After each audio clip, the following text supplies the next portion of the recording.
भेजना। तो दोस्तों, जैसा कि आप लोगों को पता है, हम अपने इस चैनल पर डिस्कस करते हैं पी बाई क्यू सीरीज़। तो जो ये पी बाई क्यू सीरीज़ होती है, आपकी प्रत्येक परीक्षा के लिए काफ़ी महत्वपूर्ण होती है, तो ध्यानपूर्वक आप इन्हें देखा करें। जो तथ्य आपको नहीं आते हैं तो उन्हें अपनी कॉपी पे भी आप अवश्य नोट करते रहिए, ठीक है। तो हमारी सीरीज चली हुई है, एक तो हिंदी साहित्य की, दूसरी ये ग्रामर वाली। और इसी तरह से जो पी वाई क्यू की सीरीज़ एक और चलाने की मैं सोच रहा हूँ, वो होगी आपकी सामान्य ज्ञान की, ठीक है। थोड़ा सा समय लगेगा, परंतु उसकी भी कोशिश करूँगा कि जल्द से जल्द आपको एक सीरीज़ चला दूँ। इसमें ऐसे होगा, डेली आपको मतलब सप्ताह में जो 7 दिन होते हैं, 7 दिनों में एक दिन आपको साहित्य की भी ज़्यादातर आपको साहित्य की वीडियो दिया करूँगा, 3 से 4 दिन। बाकी एक दिन बीच में ग्रामर की हो जाएगी और एक आपको सामान्य ज्ञान की दिया करूँगा, ठीक है। ये फ़िलहाल मेरा विचार है, बाकी आगे देखते हैं क्या बनता है, ठीक है। तो चलिए देख लेते हैं आज का क्या है। पहले आपको बता देता हूँ, ये जो ग्रामर के हैं, ये एक तो पी वाई क्यू पर आधारित हैं और ये MCQ बेस्ड हैं, अर्थात मल्टीपल चॉइस क्वेश्चंस। इसमें देखिए, आप अपना मॉक टेस्ट भी लगा सकते हो और अपनी कॉपी पे भी इन्हें नोट कर सकते हो, क्योंकि भविष्य की कोई भी परीक्षा क्यों ना होगी, वहाँ पर आपसे पूछे ही जाएंगे। चाहे आप तैयारी कर रहे हो LT TET, JBT TET, TGT commission, TGT Hindi commission, HPPSC first paper की कोई भी परीक्षा हो उसकी तैयारी कर रहे हो, HPRCA की तैयारी कर रहे हो, HP बोस इत्यादि, पटवारी पुलिस, वहाँ पर सारी जगह ये ग्रामर के क्वेश्चन पूछे जाते हैं। इसलिए महत्वपूर्ण होगा ये लेक्चर आपके लिए, ठीक है। यहाँ पर आपको ये भी बता दूंगा, जो प्रश्न है ना, पहले पूछे गए हैं किसी न किसी परीक्षा में और आगे भी पूछे जाएंगे। हमारे यहाँ यहीं पर जो लेक्चर है, इसमें 1-2 प्रश्न ऐसे थे जो हाल ही में यूपी उत्तर प्रदेश में असिस्टेंट प्रोफेसर हिंदी की परीक्षा हुई थी, वहाँ पर डायरेक्ट पूछे गए थे प्रश्न, ठीक है। तो वो भी आपको बता दूंगा। चलिए, ज़्यादा समय नहीं लेंगे, शुरू करते हैं लेक्चर को। तो पहला प्रश्न यहाँ पर देखिए, प्रश्न है, विधवा शब्द का पुल्लिंग रूप है। निम्न में से कौन सा शब्द ऐसा है जो विधवा शब्द का पुल्लिंग रूप होगा? विकल्प में है रधवा, सधवा, विधुर या फिर वैधव्य। तो यहाँ पर आप सही विकल्प का चयन अपनी कॉपी पे या फिर जहाँ पर पेज पे आप क्वेश्चंस को सॉल्व कर रहे हैं वहाँ पर नोट कर सकते हो।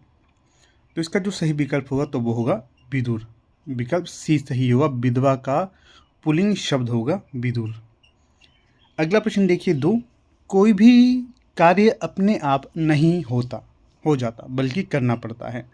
प्रकार है, रेखांकित पद में सर्वनाम का प्रकार। अपने आप जो रेखांकित यहाँ पर है, इस पद में बताना है कि सर्वनाम का ये कौन सा प्रकार होगा। सर्वनाम विकल्प में है संबंधवाचक, निजवाचक, निश्चयवाचक और पुरुषवाचक। तो यहाँ पर कौन सा सही विकल्प होगा? तो जो सही विकल्प होगा तो वो होगा विकल्प बी, निजवाचक। कोई भी कार्य अपने आप नहीं हो जाता बल्कि करना पड़ता है। यहाँ पर जो रेखांकित पद है अपने आप, इसमें निजवाचक होगा सर्वनाम का प्रयोग। थोड़ी सी जानकारी यहाँ पर आपको देता हूँ निजवाचक सर्वनाम की। इसके अंतर्गत वे सर्वनाम आते हैं जिनका प्रयोग वक्ता या लेखक स्वयं अपने लिए करते हैं। यहाँ पर देखिए, वक्ता या लेखक जिन सर्वनाम शब्दों का बोध कराता है और अपने लिए जिनका प्रयोग करता है उन्हें निजवाचक सर्वनाम कहते हैं। जैसे अपने आप, खुद, निज, स्वतः, स्वयं इत्यादि। अगला प्रश्न देखिएगा, यहाँ पर मृगलोचनी शब्द किस समास का उदाहरण है? यहाँ पर एक शब्द है मृगलोचनी।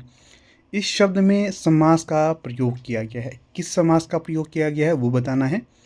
विकल्प देखिए यहाँ पर, अव्ययीभाव समास, तत्पुरुष समास, कर्मधारय समास या फिर बहुब्रीहि समास। कौन सा विकल्प सही होगा यहाँ? तो जो सही विकल्प होगा तो वो होगा बहुब्रीहि समास। विकल्प डी सही होगा। मृगलोचनी शब्द में बहुब्रीहि समास है। यहाँ पर देखिए, जिस समास में प्रथम पद एवं द्वितीय पद दोनों की प्रधानता ना हो बल्कि कोई तीसरा पद प्रधान हो, उसे बहुब्रीहि समास कहते हैं। पूछा जाएगा ना अगर आपसे कि बहुब्रीहि समास की परिभाषा क्या है, तो बहुब्रीहि समास की परिभाषा है, जिस समास में प्रथम पद एवं द्वितीय पद दोनों की प्रधानता ना हो बल्कि कोई तीसरा पद यहाँ पर प्रधान हो, उसे बहुब्रीहि समास कहा जाता है। फिर प्रश्न संख्या 4 देखिए, ईश्वर करे आपके जीवन में सुख समृद्धि आए, अर्थ की दृष्टि से वाक्य का प्रकार है।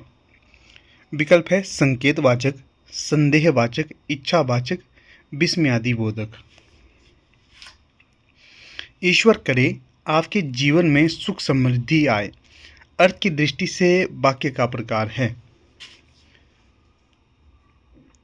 तो यहाँ पर जो सही विकल्प होगा तो वो हो जाएगा आपका इच्छावाचक।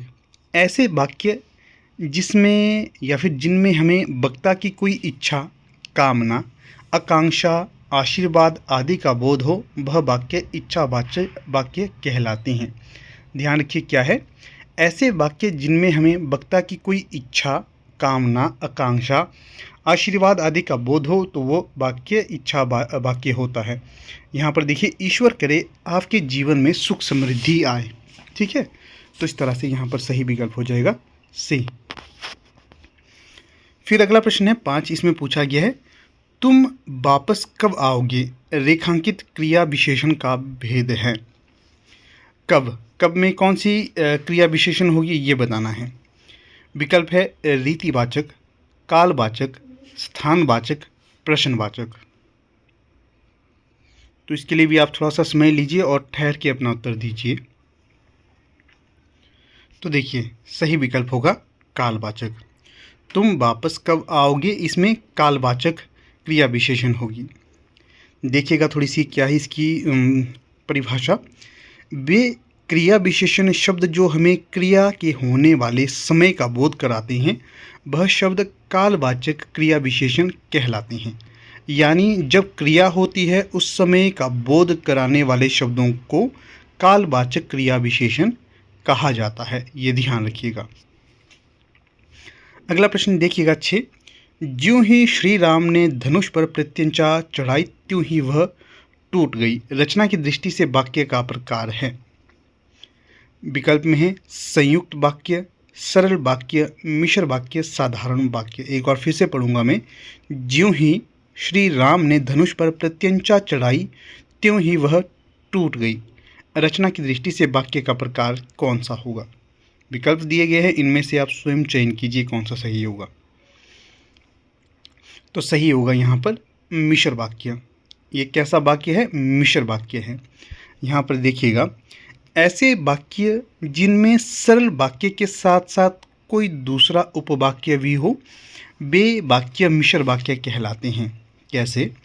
ऐसे वाक्य जिनमें सरल वाक्य के साथ साथ कोई दूसरा उपवाक्य भी हो, वे वाक्य मिश्र वाक्य कहलाते हैं।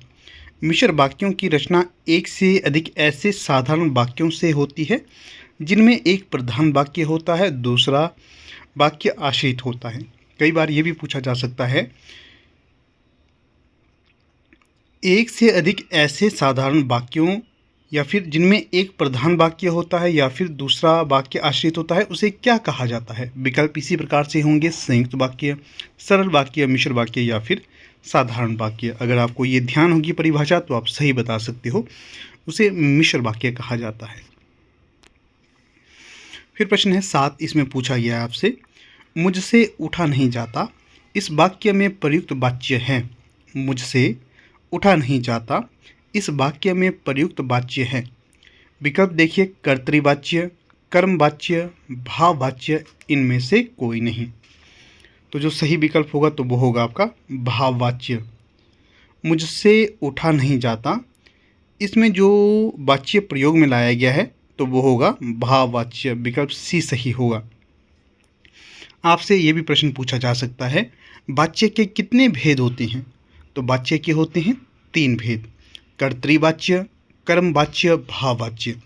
जो हमने सीरीज चलाई हुई है ना, ये जैसे हिमाचल प्रदेश में कोई भी परीक्षा हो, जैसे चाहे पटवारी की हो, पुलिस की हो, या फिर पीजीटी की परीक्षा हो, एलटी की परीक्षा हो, क्लर्क की परीक्षा हो, जहाँ पर भी हिंदी साहित्य के प्रश्न पूछे जाते हैं उन्हें हमने संकलित किया है। हमारे हार्ड कॉपी नोट्स भी अवेलेबल हैं। इसमें क्या होगा वो चलिए आगे बता दूंगा। अगर आपको हार्ड कॉपी नोट्स लेने हो, उसमें पहले तो आपको प्रैक्टिकली पूरी थ्योरली समझाए गए हैं कि मतलब पूरा बताया है, व्याकरण कैसे क्या है, किस किस टॉपिक से पूछे जाते हैं वो बताया है। साथ में P/Q भी संकलित किए गए हैं। लगभग 300 से 300 के आसपास क्वेश्चन हैं अवेलेबल। हार्ड कॉपी के तौर पर अगर आप मंगवाना चाहते हो तो मंगवा सकते हो। तो 7वें का जो सही होगा तो वो होगा सी। अगला देखिए 8 में क्या पूछा गया है, करी फुलेल को आचमन मीठो कहन सिहाई, ए गांधी मति मंद तू इतर दिखावत काहि। इन पंक्तियों में प्रयुक्त अलंकार हैं। तो जो पंक्ति है यहाँ पर कौन सा अलंकार होगा? विकल्प देखिए, समासोक्ति अलंकार, अन्योक्ति अलंकार, अतिशयोक्ति अलंकार या फिर उत्प्रेक्षा अलंकार। तो इसका जो सही विकल्प होगा तो वो हो जाएगा आपका अन्योक्ति अलंकार। कौन सा? अन्योक्ति अलंकार। यहाँ पर देखिए क्या होता है अन्योक्ति अलंकार, जहाँ उपमान के बहाने उपमेय का वर्णन किया जाए या कोई बात सीधी ना कहकर किसी के सहारे की जाए, या जहाँ अप्रस्तुत कथन के माध्यम से प्रस्तुत का बोध हो, वहाँ अन्योक्ति अलंकार होता है। तो पंक्ति को अगर पढ़ेंगे, करी फुलेल को आचमन मीठो कहन सिहाई, ए गांधी मति मंद तू इतर दिखावत काहि। तो इससे पंक्ति से पता चलेगा आपको ये अन्योक्ति अलंकार होगा। विकल्प बी यहाँ पर सही हो जाएगा। अगला प्रश्न देखिए 9, क्या पूछा गया है, हाथ कंगन को आरसी क्या। लकोक्ति में आरसी शब्द का अर्थ है, क्या अर्थ है आरसी शब्द का? यहाँ पर ये एक तो याद रखिए लकोक्ति है। तो यहाँ पर जो सही विकल्प है, विकल्प देखिए श्रृंगार, दर्पण, चूड़ियाँ, प्रशंसा। तो जो सही विकल्प होगा तो वो होगा दर्पण। हाथ कंगन को आरसी क्या, लकोक्ति में आरसी शब्द का अर्थ होता है दर्पण। विकल्प बी यहाँ पर सही होगा। फिर देखिएगा प्रश्न संख्या 10, इसमें क्या पूछा गया है,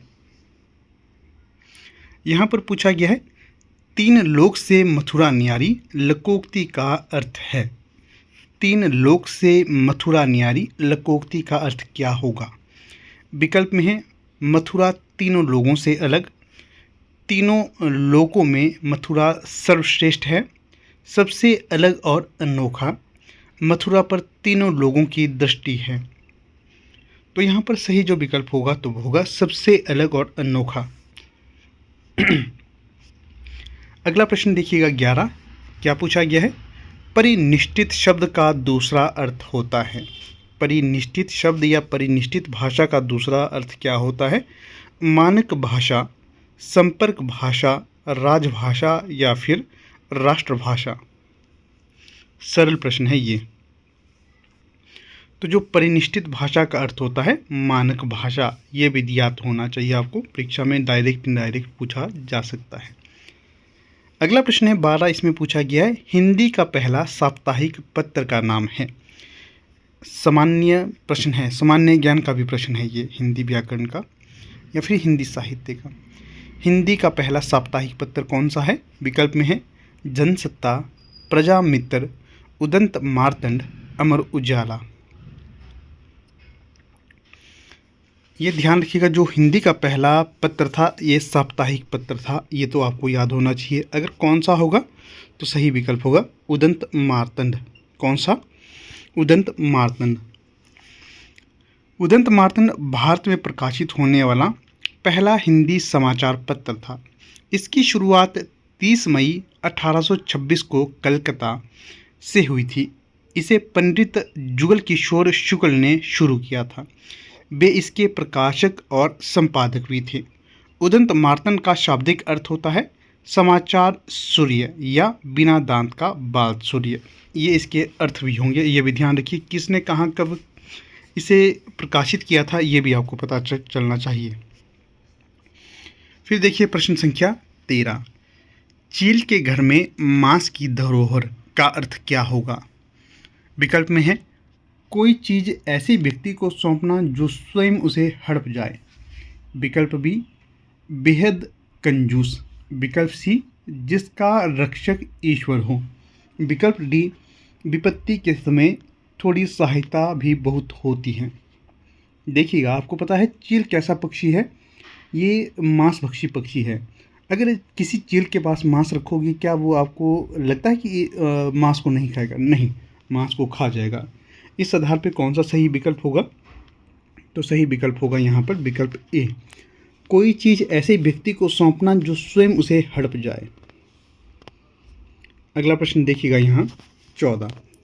त्रिशंकु की सी गति होना, इस मुहावरे या लोकोक्ति का क्या अर्थ होगा? विकल्प में है कहीं का ना रहना, लगनशील, मार कर गिरा देना, धाक जमना। तो सही अर्थ होगा त्रिशंकु की सी गति होना, कहीं का ना रहना। विकल्प ए यहाँ पर सही हो जाएगा। फिर प्रश्न है 15। इसमें पूछा गया है निम्नलिखित में से शुद्ध शब्द कौन सा है? विकल्प में है अनुग्रहित, अनुग्रहित, अनुगिहित, अनुग्रहित। 4 विकल्प दिए गए हैं, इनमें जो सही विकल्प होगा तो वो होगा आपका विकल्प सी वाला, अनुग्रहित। इस प्रकार से लिखा जाता है, ये याद रखना आपने। जो बर्तनी वाला प्रश्न होता है ये अक्सर पूछा जाता है, आपको इसका ध्यान रखना है। फिर प्रश्न संख्या 16। संस्कृत के मूल शब्दों के बदले हुए रूप जो हिंदी में व्यवहार में आते हैं उन्हें क्या कहा जाता है? पहले देखिए प्रश्न पढ़िए, प्रश्नों को समझिए।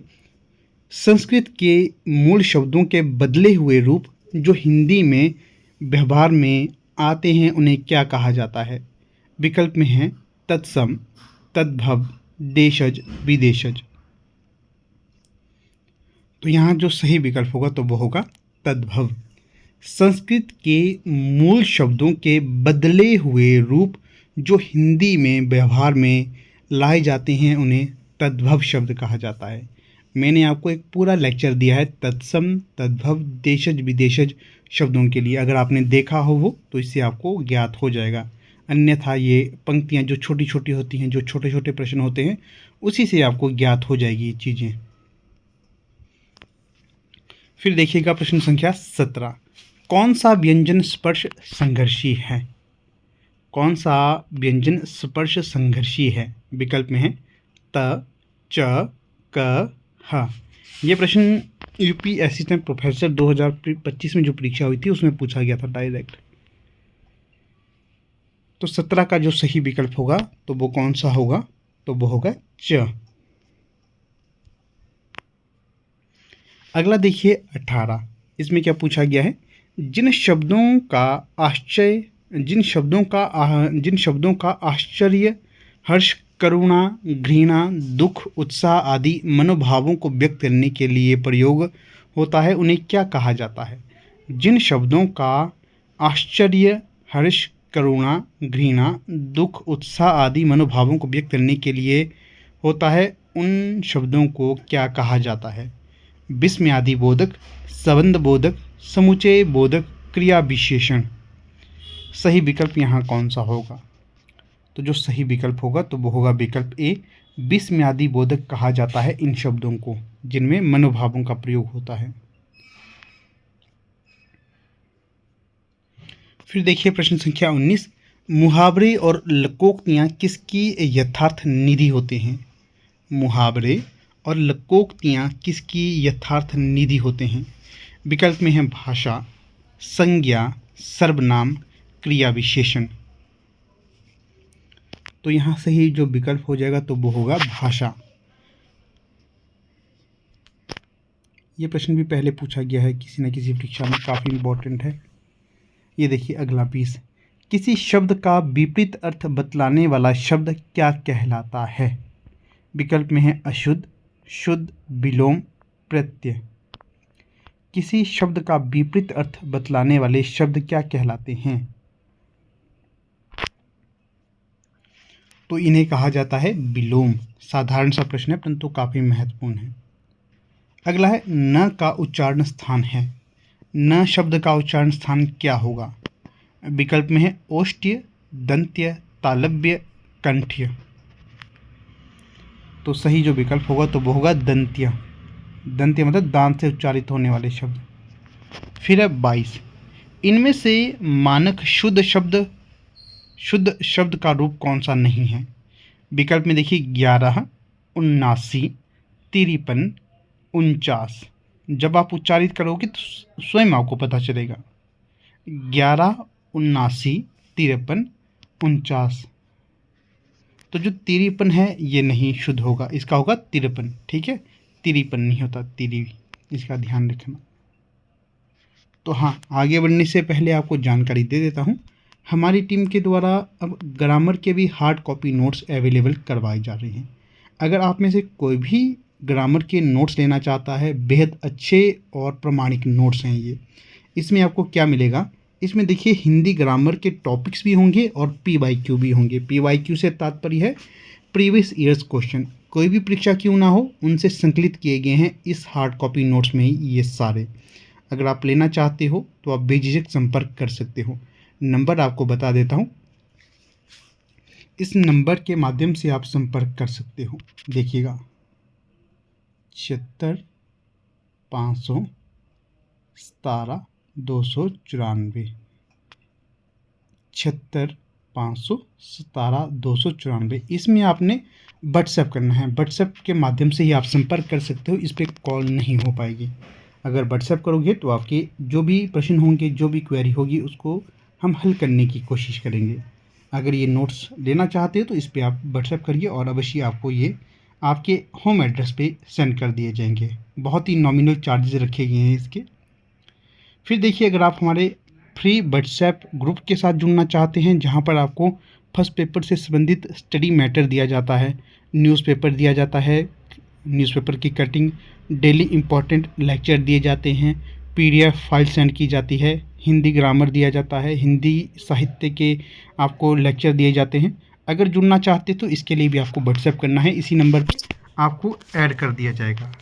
ठीक है, इसका आपने ध्यान रखना है। फिर आगे ये भी आपको बता देता हूँ, अगर आपके नियर डियर कोई हैं जो LT टेट अर्थात TGT हिंदी टेट की तैयारी कर रहा हो, या फिर TGT कमीशन की तैयारी कर रहा हो, या फिर नेट की तैयारी कर रहा हो, उनके लिए हमारी टीम के द्वारा कोर्स लॉन्च कर दिए गए हैं। ठीक है, LT टेट और LT कमीशन को तो पहले से ही कोर्स और हार्ड कॉपी नोट्स अवेलेबल हैं।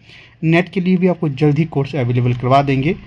LT टेट और LT कमीशन वाले कोई भी हों, आज से ही आपके लिए लेक्चर अवेलेबल हैं, हार्ड कॉपी नोट्स अवेलेबल हैं। अगर आप इन्हें परचेज करना चाहते हैं तो दिए गए नंबर में आप संपर्क साध सकते हो। बेहतरीन नोट्स हैं और बेहतरीन क्लासेस आपको मिलेंगी अपने टारगेट को टारगेट करने के लिए। ठीक है, तो चलिए अगला प्रश्न देख लेते हैं। यहाँ पर प्रश्न संख्या 23, देवनागरी लिपि में कितनी स्वर ध्वनियाँ हैं? देवनागरी लिपि में कितनी स्वर ध्वनियाँ हैं? विकल्प है 14, 11, 12, 13। एक प्रश्न तो आपसे ये पूछा गया है, दूसरा प्रश्न आपसे ये पूछा जा सकता है परीक्षा में, हिंदी वर्णमाला में वर्णों की संख्या कितनी है? हिंदी वर्णमाला में व्यंजन की संख्या कितनी है? ये दो प्रश्न आपने बताने हैं। प्रस्तुत प्रश्न का उत्तर आपको बता रहा हूँ। हिंदी वर्णमाला में या हिंदी देवनागरी लिपि में कितने स्वर ध्वनियाँ हैं? तो 11 हैं। कौन कौन से हैं? यहाँ पर जो लिखे हुए हैं ये सारे 11 स्वर ध्वनियाँ होंगी, ये ध्यान रखना है। अगला प्रश्न देखिए 24, इसमें पूछा गया है, इनमें से कौन से वर्ण अयोगवाह कहलाती हैं? विकल्प में है य र ल भ श स स ह क्षत्र अंग अ। कौन सा सही होगा यहाँ? तो जो सही होगा तो वो होगा विकल्प डी, अंग और अह। हिंदी वर्णमाला में अनुस्वार और विसर्ग को अयोगवाह कहा जाता है।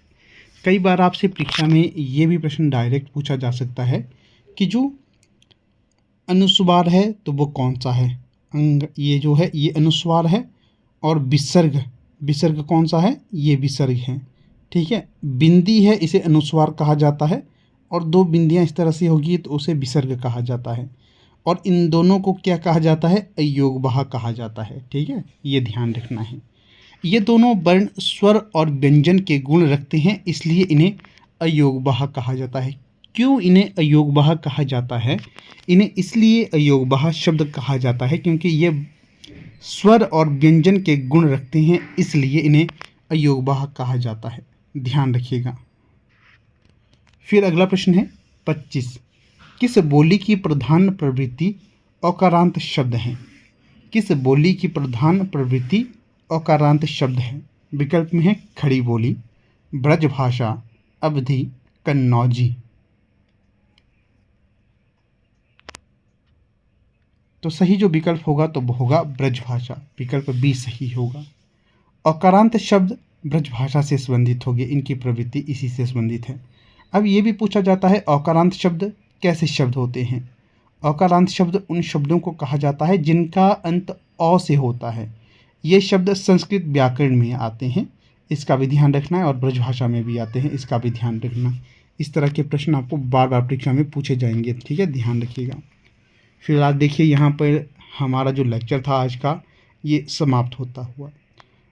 नॉर्मली बात करें प्रश्नों की तो 25 प्रश्न हमने यहाँ पर संख्या के हिसाब से डिस्कस करें। अगर तथ्यों की बात करें तो 50+ यहाँ पर हमारे प्रश्नों की तथ्यों के साथ संख्या हो जाती है, ठीक है। ध्यान से देखोगे तो हर एक परीक्षा के लिए काफ़ी महत्वपूर्ण होंगे ये आपको। अगर लेक्चर अच्छा लगा हो तो अवश्य आपने इसको लाइक करना है। बाकी कोर्स से संबंधित कोई भी जानकारी चाहिए हो वो आपको मिल जाएगी।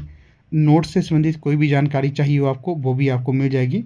बेझिझक आप संपर्क कर सकते हो नोट्स इत्यादि लेने के लिए।